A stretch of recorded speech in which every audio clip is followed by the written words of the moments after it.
Lego, come on, dude. The past 4 videos on the channel have literally been Vancouver Canucks videos. Make it 5 in a row now with this one. Your fandom is showing, bud. Come on. Talk about other teams, Lego. You have fans on this channel that aren't Canucks fans, and okay, I get it, don't worry, but at the same time, man, there's so much to talk about with the Canucks, so we're gonna keep on going as things keep chugging along. Also, I better not see any comments talking about, oh, Lego, 3 videos ago you were ripping on Jim Benning. Why do you get to celebrate when this team does well? If you're so pessimistic about the direction of this team and its management, you don't have the right to be happy when they win. Yeah, better not see that either. If I see that, then I'll sarcastically reply to you again. But you know what?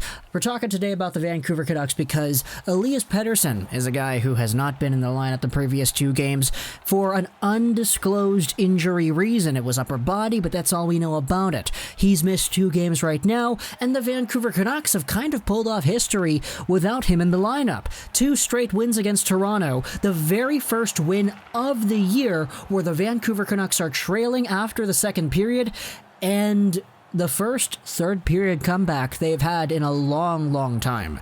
Which, I mean, that's the same thing when I say comeback in the third period and trailing at the end of the second, but you know what I mean. It's absolutely incredible because on paper, it just makes no sense whatsoever. No sense at all. The Toronto Maple Leafs were the team that I was fearing the most because they defeated the Edmonton Oilers. They did so kind of without Auston Matthews for a little bit, and Edmonton got 1 point from Draisaitl in 3 games, 0 points from Connor McJesus, and the combined score was like, what, 13-1 for Toronto? So I was like, okay, this team in Edmonton is better than Vancouver. They've been on a roll, they've been winning games, so for Toronto to be able to shut that down, it really showcases how good this team is. So against Vancouver, especially without Elias Pettersson, I was like, yeah, there's no way the Canucks are going to squeak and see the light of day in this one. But no. Thatcher Demko absolutely stands on his head, and he proves to us all that no PETEY, no problem, because instead of Elias Pettersson, we have the big guys, Bo, Miller, and Boeser stepping up to the plate, getting some goals, scoring some points, and really taking over the charge while Elias Pettersson, I don't know what he's doing right now, sits at home, just watches the game on his TV in his, 50-story apartment or whatever it is. I don't know where he lives, but yeah, Elias Pettersson, no PETEY, no problem. Let's get into the actual game over here, because this one started off with a really nice cross crease. And I've been kind of frying my brain with Hockey Ultimate Team NHL 21, the video game, the past few days. So I'm kind of used to just seeing one-timers, cross creases over and over again. So imagine my shock when I see it actually go in real life this time. It is Miller to Boeser, a pinpoint accurate cross crease, perfect execution, perfect redirection, right past Freddie Anderson. It's 1-0 Vancouver. Boeser from Miller and Bo Horvat too. The period continues, and we see some more Quinn Hughes razzling and dazzling in the offensive zone. There were good chances either way for both squads. Travis Hamonic had a chance on goal that kind of bounced out in the crease with nobody there to pot it into the open cage.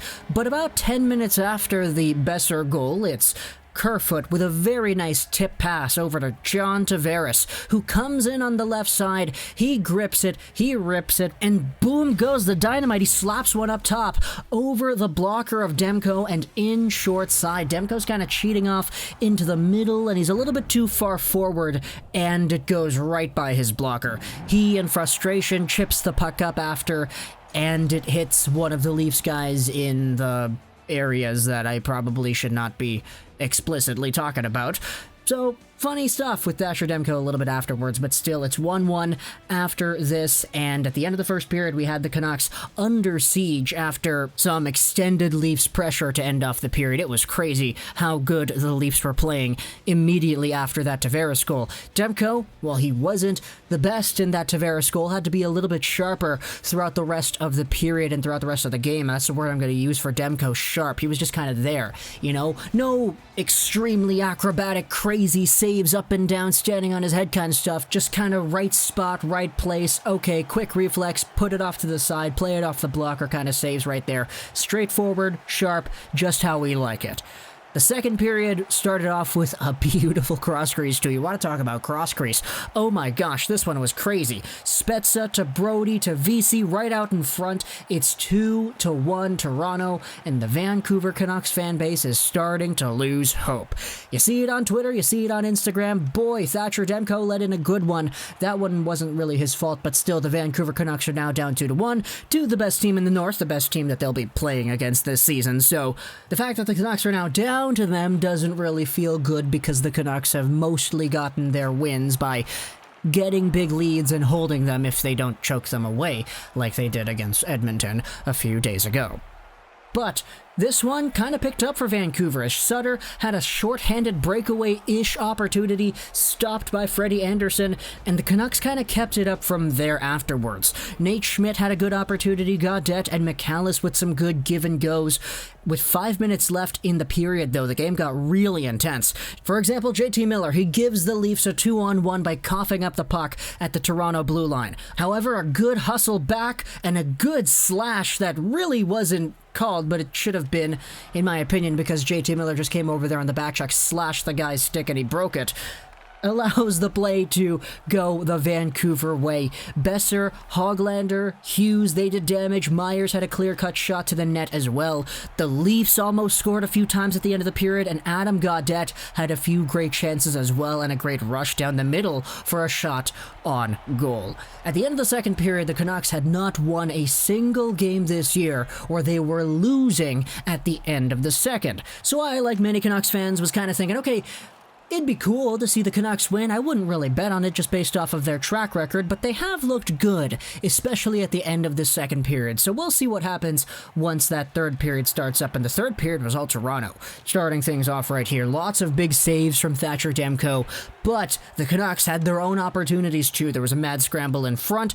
They almost squeaked one by, and that one was very exhilarating to watch. And then William Nylander, a few minutes later, chips the puck over the glass, and it's off the camera and out. So it's a power play for Vancouver, and the Canucks kind of, they kind of give it up a little bit. It's not a great power play to start things off. They're having trouble breaking into the zone, getting settled. Eventually they do get in on a weird break-in after it bounces off a few guys. Then Boeser to the goal from the point, and it's tipped in. It's a tie game with 11:11 to play. Boeser to Miller, down the wall, back to Boeser, tipped in by Bo Horvat. So, right away there, that is Bo Horvat's second point of the night, Miller's second point of the night, and Brock Boeser's second point of the night. Hey, how does that sound? That sounds pretty good.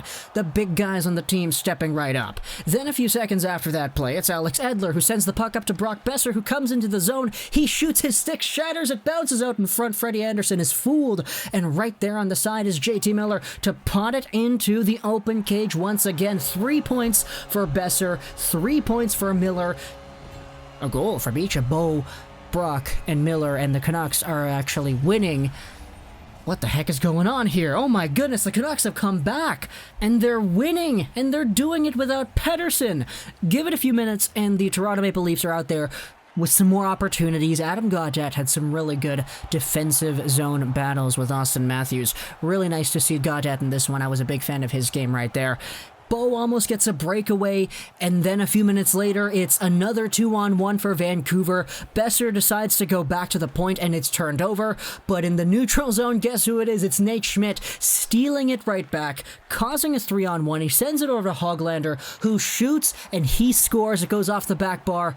Oh my goodness, Nils Hoglander out there with another goal on the season, 5 this year for him, assisted by Nate Schmidt. This one was in and out so quickly I didn't even think it was a goal. I was watching the game on mute, and I was like, oh, did that go off the top bar? No, it went off the back bar upon video review. It is 4-2 Vancouver. They hold it down, and that's all she wrote.